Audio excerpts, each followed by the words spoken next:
రాజీ, నన్నలా ఎందుకు చూస్తున్నావు? మన అక్కయ్య, ఎందుకంటే ఆ లేఖలో రాసినట్టు నువ్వు చేస్తున్నావా లేదా అని. అరే మన అక్కయ్య, నవ్వకూడదని ఆవిడ రాశారు కదా, నువ్వు అలా నవ్వుతే అవమానమాట.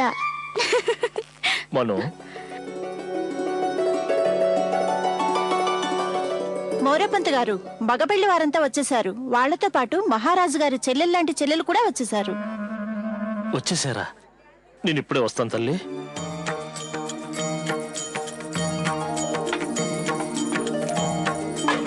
నేను నీకంత కఠినమైన లేఖ ఎందుకు రాశానో తెలుసా? అప్పుడేగా నువ్వు భయంతోనైనా ఈ వస్త్రాలు ఆభరణాలన్నీ ధరిస్తావు.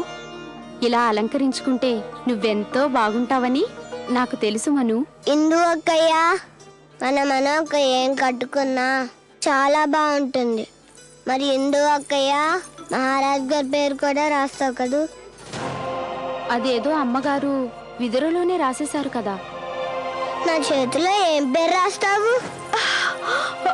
ఇదేమిటమ్మా, మా అక్షరాన్ని గాని మార్చేశారు? బహుశా నీ తలరాతలో గాతో ఆరంభమయ్యే వరుడి పేరుతో రాసిందేమో. ఢిల్లీ భారతదేశానికి గుండె లాంటిది. అది ఉంటేనే మా అందరికీ ఉనికి. అలాంటి సభ ముందు మేమంతా ఎంత? అక్కడ దాగ్, జౌక్, మిర్జా గాలిబ్. ఎంత వినయం! కళాకారులను గౌరవించడం మాత్రమే కాదు, స్వయంగా తాను ఒక కళాకారుడై వికసించే రాజు. మొఘల్ ఖాన్ గారు, అందుకనే మా రాజుగారు తమని ప్రత్యేకంగా ఆహ్వానించారు. మోతీబాయిని సభకు పిలిపించండి.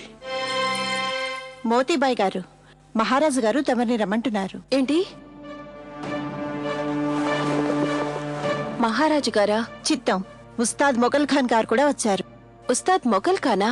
చిత్తం. వారి అభిలాష ప్రకారం తమరు తమ కళని వారి ముందు ప్రదర్శించాలట. నువ్వు వెళ్ళు. ఆహా, తమరి స్వాగత సత్కారాలు సాటిలేనివి. ఈ దాసుడు వేరే రాజ్యాలకు వెళ్ళాడు, సత్కారాలు పొందాడు. కాని ఈ ఝాన్సీలో సంగతే వేరు. ఈ వైభవం ఏమని చెప్పను. కవులకు మాత్రమే కాక మోతీబాయి వంటి అద్భుతమైన నర్తకికి ఇంతటి గౌరవం వీరెక్కడ లభిస్తుంది? అదిగో, తమరు తలుచుకున్నారో లేదో ఆవిడ రాని వచ్చారు.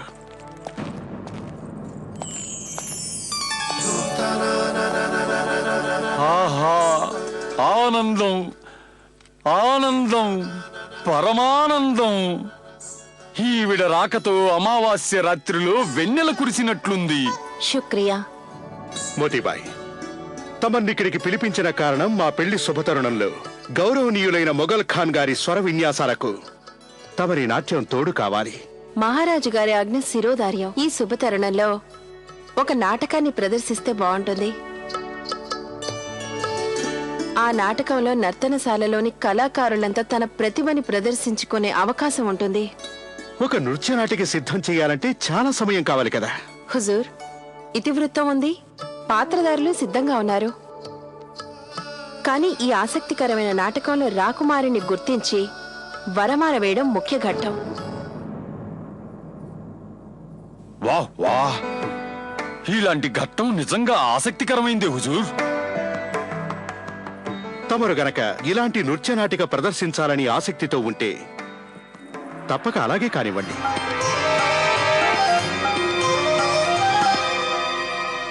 వాట్? ఆమె నాట్యం చేయబోతుందా? నువ్వు నాతో రా.